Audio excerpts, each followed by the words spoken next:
I'm going to read Luke chapter 5, and I'm going to read the part where Jesus calls his first disciples.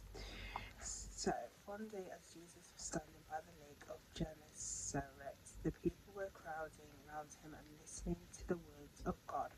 He saw at the water's edge 2 boats left there by the fishermen who were washing their nets. He got into one of the boats, the one belonging to Simon, and asked him to put out a little from the shore.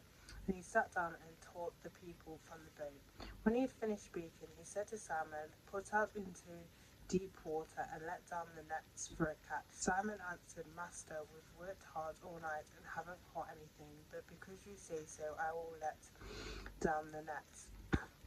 When they had done so, they caught such a large number of fish that their nets began to break. So they signaled to their partners in the other boat to come and help them, and they came and filled both boats so full that they began to sink. When Simon Peter saw this, he fell at Jesus' knees and said, "Go away from me, Lord, I am a sinner man. I'm a sinful man." For he and all his companions were astonished at the catch of fish they had taken.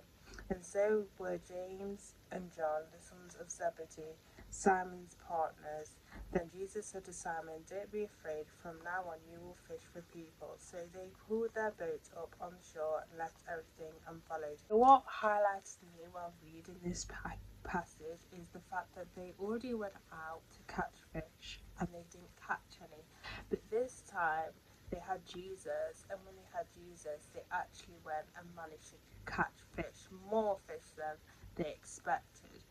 So the idea is that with our own strength, we can't do things with our own strength, but when we lean on Jesus and Jesus helps us, then that's when we can, that's when we can see success in our lives, is that help with Jesus, that we cannot do things by our own strength. When we do things by our own strength, we fail or we don't achieve as much as we would done, as we won't achieve as much as we would have done if we actually had that help with Jesus, if we actually leaned on Jesus for help.